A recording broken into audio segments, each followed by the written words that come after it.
Hello, everybody, and my name is Narendra Kumar. And today we are going to have a nice story. I would like to read out a very beautiful story, which is usually intended for children, but it is written by Oscar Wilde. And his short stories, though they were intended for children, are so beautiful for even for adults. Because I think there is a pure, innocent child in all of us.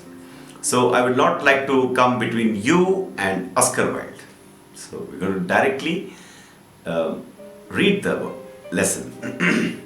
Every afternoon, as they were coming from school, the children used to go and play in the giant's garden. It was a large, lovely garden with soft green grass. Here and there, over the grass, stood beautiful flowers like stars. And there were 12 peach trees that, in the springtime, broke out into delicate blossoms of pink and pearl, and in the autumn bore rich fruit. The birds sat on the trees and sang so sweetly that the children used to stop their games in order to listen to them. "How happy we are here," they cried to each other. One day the giant came back. He had been to visit his friend, the Cornish ogre, and had stayed with him for 7 years, his friend.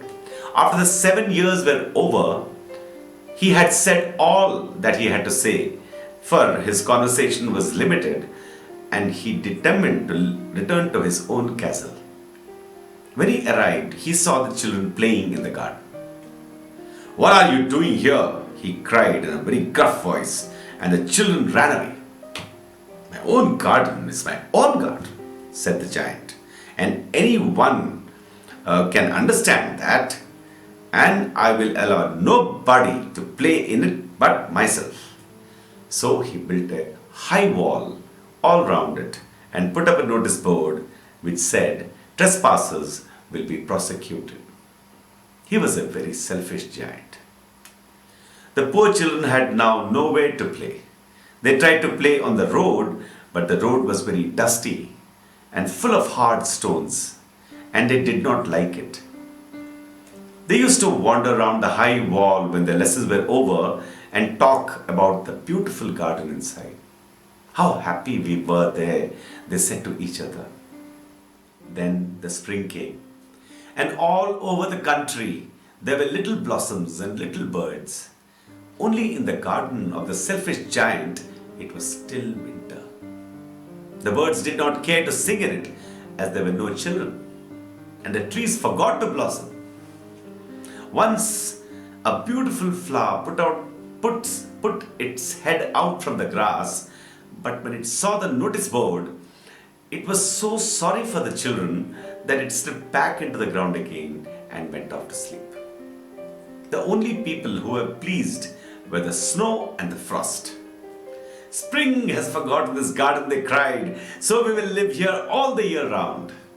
The snow covered up the grass with her great white cloak, and the frost painted all the trees silver.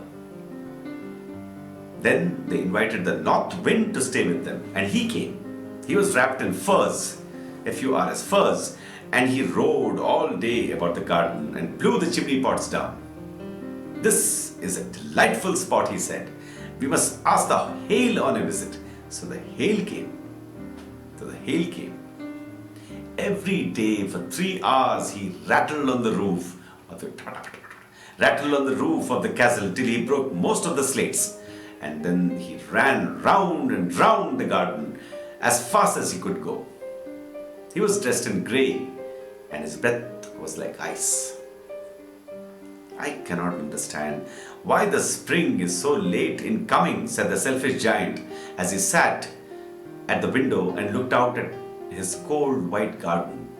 "I hope there will be a change in the weather." But the spring never came, nor the summer. The autumn gave golden fruit to every garden, but to the giant's garden she gave none. "He's too selfish," she said. So it was always winter there, and the north wind and the hail and the frost and the snow danced about. through the trees. One morning, the giant was lying awake in bed when he heard some lovely music. It sounded so sweet to his ears that he thought it must be the king's musicians passing by. It was really only a little linnet singing outside his window. But it was so long since he had heard a bird sing in his garden that it seemed to him the most beautiful music in the world. Then the hail stopped dancing over his head, and the north wind ceased roaring, and a delicious perfume came to him through the open casement. I believe the spring has come at last, said the giant, and he jumped out of bed and looked out. And what did he see? He saw a most wonderful sight. Through a little hole in the wall, the children had crept in, and they were sitting in the branches of the trees. In every tree that he could see, there was a little child. And the trees were so glad to have the children back again that they had covered themselves with blossoms and were waving their arms gently above the children's heads. The birds were flying about and twittering with delight, and the flowers were looking up through the green grass and laughing. The flowers were laughing. It was a lovely scene. Only in one corner it was still winter. It was the farthest corner of the garden, and in it was standing a little boy. He was so small that he could not reach up to the branches of the tree, and he was wandering all round it, crying bitterly. The poor tree was still quite covered with frost and snow, and the north wind was blowing and roaring above it. "Climb up, little boy," said the tree, and it bent its branches down as low as it could, but the little boy was too tiny. And the giant's heart melted as he looked out. "How selfish I have been," he said. "Now I know why the spring would not come here.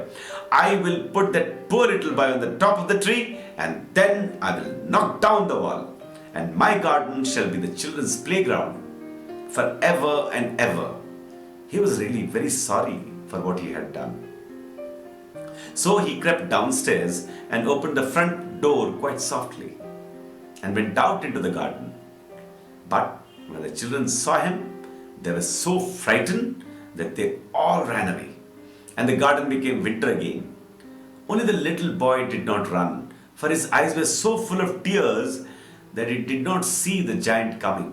He did not see the giant coming. And the giant stole up behind him and took him gently in his hand and put him up into the tree. And the tree broke at once into blossom, and the birds came and sang on it. And the little boy stretched out his two arms and flung them round the giant's neck and kissed him. And the other children, when they saw that the giant was not wicked any longer, came running back, and with them came the spring. "It is your garden now, little children," said the giant, and he took a great axe and knocked down the wall. And when the people were going to market, at 12 o'clock they found the giant playing with the children in the most beautiful garden they had ever seen. All day long they played, and in the evening they came to the giant to bid him goodbye. "But where is your little companion?" he said. "The boy I put into the tree." The giant loved him the best because he had kissed him. "We don't know," answered the children. "He has gone away." "You must tell him to be sure and come here tomorrow," said the giant. But the children said that they did not know where he lived and had never seen him before, and the giant felt very sad. Every afternoon when school was over, the children came and played with the giant. But the little boy whom the giant loved was never seen again. The giant was very kind to all the children, yet he longed for his first little friend and often spoke of him. "How I would like to see him," he used to say. Years went over. Years went over. And the giant grew very old and feeble, very weak, Feeble. He could not play about anymore. So he sat in a huge armchair and watched the children at their games and admired his garden. "I have many beautiful flowers," he said, "but the children are the most beautiful flowers of all." One winter morning he looked out his window as he was dressing. He did not hate the winter now, for he knew that it was merely the spring asleep and the flowers were resting. Suddenly, he rubbed his eyes in wonder. Suddenly, he rubbed his eyes in wonder and looked and looked. It certainly was a marvelous sight. In the farthest corner of the garden was a tree, quite covered with lovely white blossoms. Its branches were all golden, and silver fruit hung down from them, and underneath it stood the little boy he had loved. Downstairs ran the giant in great joy and out into the garden. He hastened across the grass and came near to the child. And when he came quite close, his face grew red with anger. And he said, "Who have dared to wound thee?" W-O-U-N-D. Wound thee. For on the palms of the child's hands were the prints of 2 nails. And the prints of 2 nails were on the little feet. "Who hath dared to wound thee?" cried the giant. "Tell me, that I may take my big sword and slay him." "Nay," answered the child, "but these are the wounds of love." "Who art thou?" said the giant. "Who are you?" And a strange awe fell on him, and he knelt before the little child. And the child smiled on the giant and said to him, "You let me play once in your garden. Today you shall come with me to my garden, which is paradise." And when the children ran in that afternoon, they found the giant lying dead under the tree, all covered with white blossoms. And that is the end of the story.